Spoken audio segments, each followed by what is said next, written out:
पण तू ऑफिसला गेलास ना दादा की ही शांतता भंग पावते बरं का. म्हणजे या राधाताई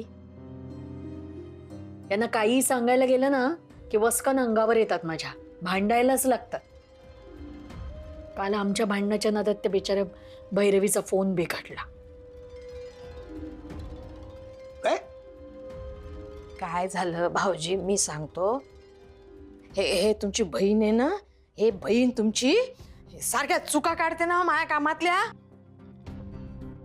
काढते म्हणजे ज्या चुका तुम्ही करता ना त्याच सांगते मी, नसलेल्या चुका काढत नाही. आणि का नाही काढायच्या चुका? हा, आयुष्यभर सुधारायचंच नाही का? आहे तशा चुका पुढे ढकलत राहायच्या? ए बाई, तू मला सांगू नको मी किती चुका करतात किती नाही ते. हा, किती बोलून राहिले भाऊजी, किती बोलून राहिले सांगा बरं मला. भाऊजी काय, मी स्वयंपाक करतो, मी जेवण करतो, माझ्या जेवणाला नाव ठेवते बाई. जेवणाला कोण नाव ठेवत असते का? हा, आता इतके दिवस मी तुम्हाला स्वयंपाक करू करू खाऊ घालून राहिली, कधीतरी वाईट झाला का माझा तो स्वयंपाक? सांगा बरं, शपथ घेऊन नाही, सांगू. वाईट नाही झाला पण चांगला तरी करता का? हा, आणि वाईट करत नाहीत म्हणून कसंही खायचं का दादा? आणि मी बघते ना स्वयंपाक खोलीत, देवा देवा काय तो पसारा, सगळीकडे गचाळ नुसता. अरे किती वाया घालवते ही बाई, अन्नाची नासाडी नुसती. तेल म्हणू नको, तूप म्हणू नको, तिखट मीठ म्हणू नको, उरकल्यासारखा स्वयंपाक करते ही बाई दादा. ए बाई, पाया पडतो तुया, किती चुकल्या करशील भावाजवळ. हा, एकच काम असते का मला या घरामध्ये? लादी पुसा लागते, भांडी घासा लागते, कपडे धुवा लागते, पोरायचं आवरायला लागते आणि परत स्वयंपाक करायला लागते. आता एवढं सगळं काम माझ्या एकटीने जमते काय? तर होते सांडलवण, नाही होत काय भाऊ? बरं भाऊजी वेळ बघ बघ बघ दादा, बघ आवाज बघ तिचा कसा चढलाय आणि कसं हातवारे करून बोलते बघ. ए असं आहे, जाऊ दे जाऊ दे जाऊ दे जाऊ दे. काय तो पुठ्ठ्याची भाकरीन भाजी खायची ना, मी करत जाईन स्वयंपाक. देव पावला. पुरे नीलू, उद्यापासून तू स्वयंपाक करायचा. आणि अन्नाला नावं न ठेवता जर जेवता येणार असेल तर जेवा, आता आपापलं करून का. बस झाला आता.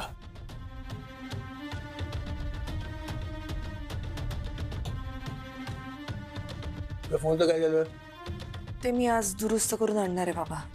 ठीक आहे, मी जर जाऊन येतो.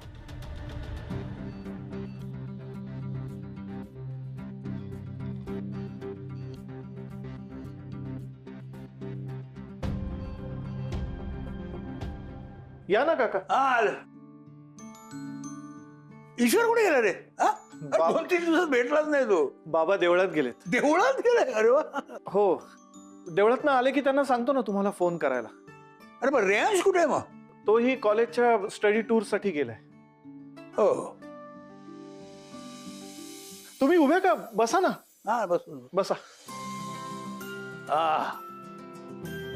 मी चहा करू तुम्हाला पटकन? नाही नको नको रे, चहा बी घेतलं मी सकाळी, घेऊनच नाही. बरं चल, बस ना तूही बस ना. हो. हा, काय झालंय काका? अनिशच्या बाबतीत काही आहे का जे तुला मला सांगायचं नाहीये? नाही नाही, अजिबात नाही. असं का वाटलं तुम्हाला? तुषार, तुला माझ्याशी काही बोलायचं नाहीये. मी कधी जातो याची वाट बघतोयस तू. माझ्या नजरेला नजर देऊ शकत नाहीस, म्हणजे काहीतरी लपवतोयस. आणि लपवण्यासारखं सध्या तरी काही फक्त अनिशच्या बाबतीतच असतं. काय झालं खरं सांग. निलिमा आत्या, काय ग? मी मोबाईल दुरुस्त करायला जाते. हा, बर बर जा. हो दे बाई दुरुस्त, नाही तर माझ्या जीवाला घोर लागायचा.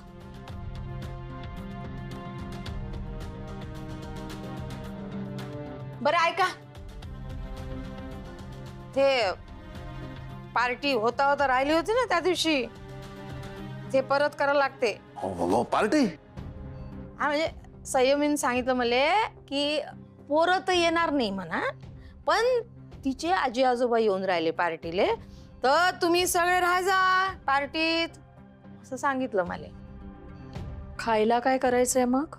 काय तेच ते नेहमीच, ते पॅटीस, चिवडा, वेफर, सरबत.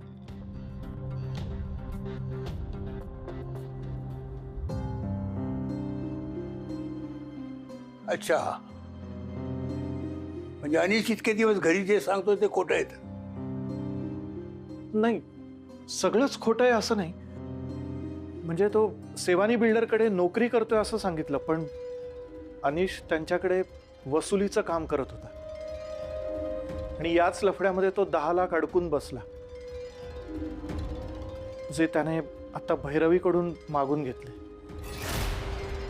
आता गाडीचा ऍक्सिडेंट झाला ना, त्या गाडीच्या रिपेअरिंगसाठी सुद्धा त्याने जे काही पैसे घेतले तो आकडा त्याने वाढवून सांगितला. थोडक्यात त्याने भैरवीला फसवलं, होय ना? आकडे महत्वाचे नसतात तुषार.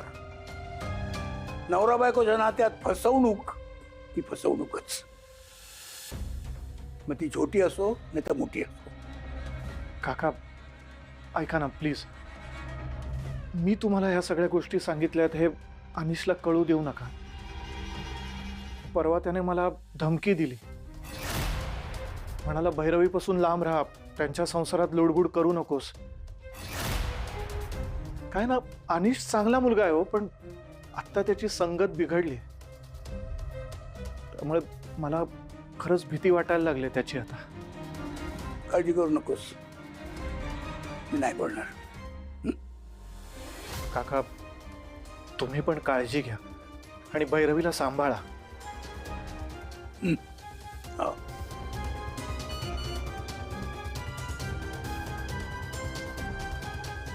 सक्सेस पार्टीचं यश साजरं करायचं का नवऱ्याच्या भानगडी निस्तारायच्या, ही वेळ कुठल्याही मुलीवर येऊ नये.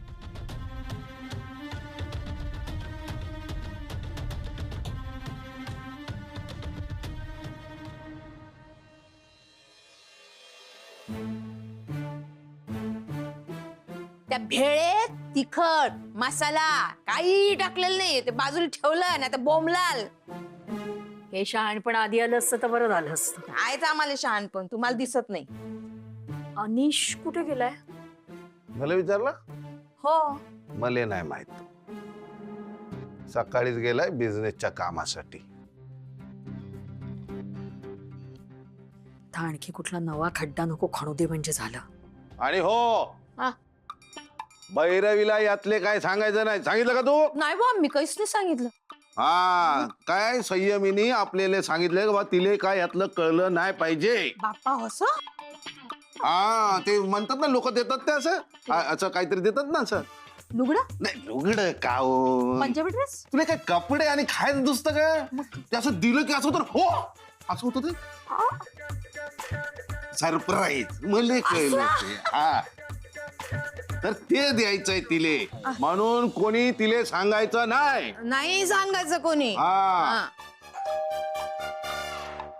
कोण जाते का उघडाले? नाही, ते नाही काम जमणार, मलाच कष्ट करावं लागेल. मग त्यासाठी तर आहे ना इथे तू. सर कोण आहे? विनबाई, या या या भाऊ या.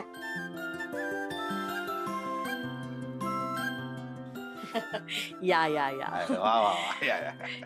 इरा ईशान मागे नाही ना लागले? खूप मागे लागले होते. मला वाटतं आपल्याला त्या दोघांसाठी वेगळी पार्टी करावी लागणार आहे. ठेवूया ठेवूया, त्यांच्यासाठी ही पार्टी ठेवूया. काय झालं ना, त्यांची परीक्षा आली ना, ती संपल्यानंतर ही पार्टी केली असती तर खूप उशीर झाला असता. करूया त्यांच्यासाठी सुद्धा. संयमी कुठे दिसत नाहीये. नाही म्हणजे तिचा फोन आला होता की घरी पार्टी आहे, सगळ्यांनी या म्हणून. म्हटलं कुठे ती? ती कॉलेजमध्ये गेलीये, पण आज उशीर होईल यायला असं म्हणाली होती. खरं काय केशवभाऊ, कसे आहात? विचार सांगा आता. हा? ते जाऊ दे, मला चेहरा कसा असतो? सुखी पार्टी आहे ना, चेहरा एवढाच आहे. ओली असेल तर असं काही नाही म्हणजे बाबा. काही लाज लज्जा शरम. भैरवी कुठे? तिचा फोन बिघडलाय, तो दुरुस्त करायला गेलीये. आता नवीन फोन घ्यावा लागू नये म्हणजे झालं. अरे हो, आणि अनिश कुठे आहे? अनिष्ठा बाप आला तर चालेल काय? हो बाबा, भाऊजी आले. हा, नमस्कार नमस्कार. अरे काय विचारताय काय तुम्ही? अहो, आमच्या मुलीचं तुम्ही एवढं कौतुक करताय. हो ना भाऊजी. अहो भैरवीचं जेवढं आम्ही कौतुक करत नाही ना तेवढं तुम्ही करता. अहो, तुमची मुलगी आहेच तेवढी कर्तृत्ववान. पण आहे कुठे ती भैरवी?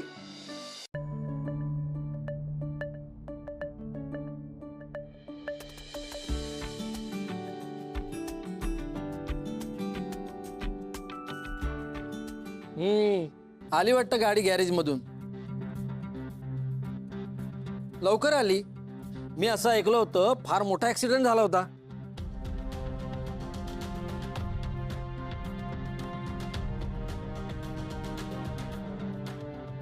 होय, त्याच्या नाही, समोरच्या गाडीचा जास्त डॅमेज झाला होता म्हणे. नाही नाही, मी ऐकलं होतं हा दारू पिऊन गाडी चालवतो म्हणे. त्याच्याबद्दल आहे ना हल्ली बरंच काही ऐकायला येते कानावर. त्या सेवानी बिल्डरकडे म्हणे हा वसुलीची कामं करतो. नाही म्हणजे अशोक माजगावकरांचा मुलगा वसुलीची कामं करतो एका गुंडाकडे.